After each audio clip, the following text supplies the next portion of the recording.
Selamat pagi dan salam jumpa kembali pada pertemuan yang ketiga.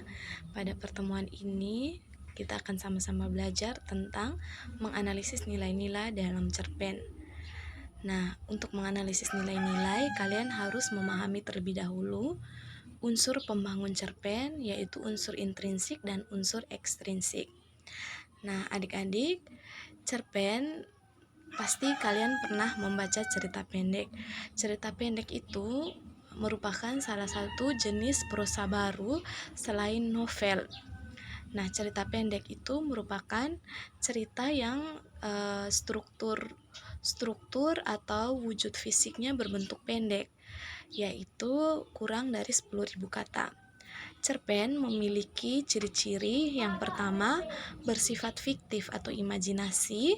Yang kedua, tersusun tidak lebih dari 10.000 kata, antara 500 sampai 5.000 kata. Dapat dibaca dengan sekali duduk. Diksi yang dipakai tidaklah rumit sehingga mudah dipahami, atau diksi yang digunakan itu sederhana. Yang berikut memiliki alur tunggal atau satu jalan cerita, tidak begitu kompleks. Kemudian biasanya ditulis berdasarkan peristiwa dalam kehidupan, lalu memiliki pesan moral yang terkandung di dalamnya. Kemudian cerpen memiliki struktur, yaitu yang pertama abstrak, merupakan pemaparan awal dari cerita. Lalu ada orientasi, menjelaskan tentang setting dari cerita tersebut. Orientasi ini bersifat opsional, jadi bisa ada dan bisa tidak.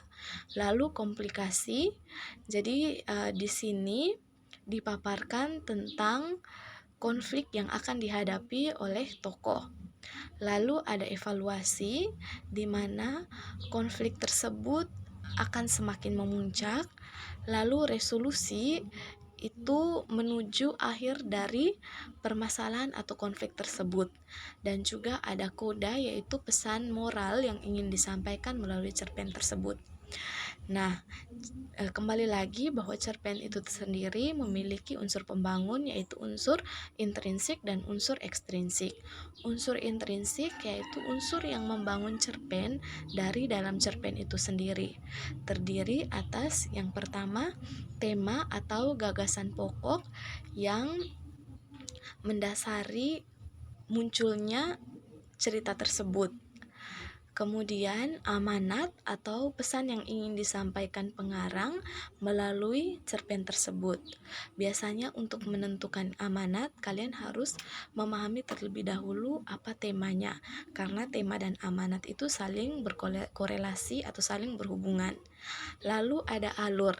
Alur merupakan rangkaian peristiwa yang terjalin di dalam cerpen berdasarkan urutan waktu dan juga hubungan kausalitas atau sebab akibat. Di dalam alur terdapat konflik-konflik yang membuat cerpen tersebut lebih segar dan tidak terasa hambar atau tidak terasa biasa-biasa saja.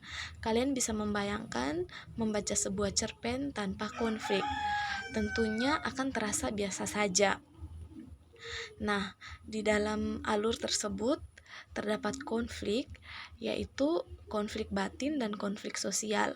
Konflik batin itu terjadi antara tokoh dengan dirinya sendiri. Misalnya saja ketika tamat SMA, kalian bingung, kalian akan melanjutkan kuliah atau mencari pekerjaan. Kemudian konflik sosial itu antara tokoh dengan tokoh yang lain. Lalu ada latar atau setting, itu berkaitan dengan tempat, waktu, dan suasana yang terdapat di dalam cerita tersebut.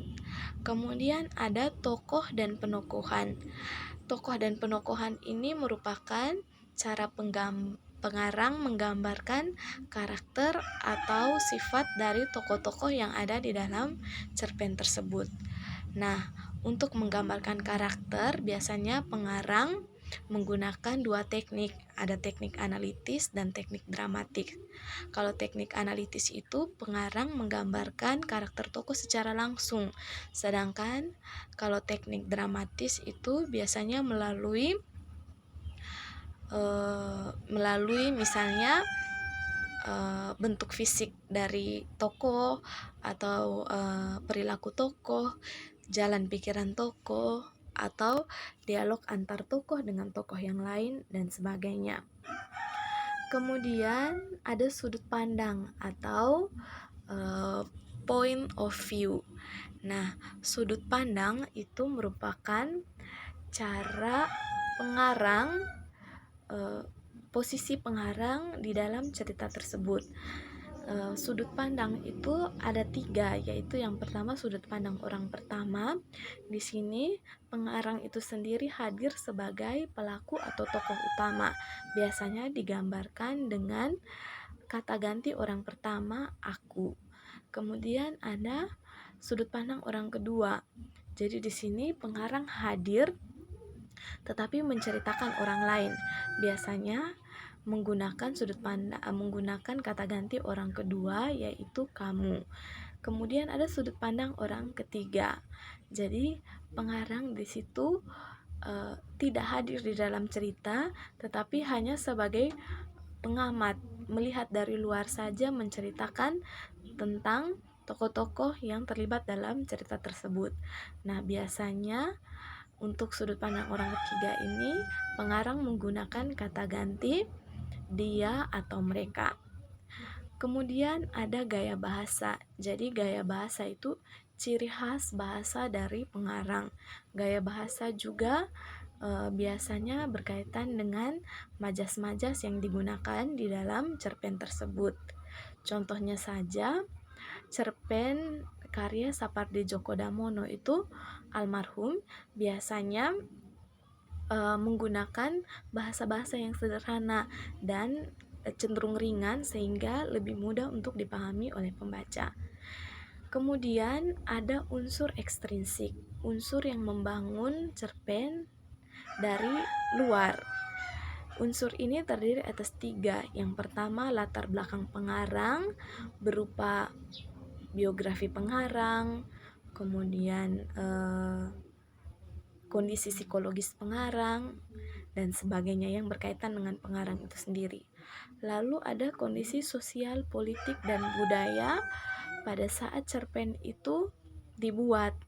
Dan juga yang ketiga ada lingkungan alam sekitar.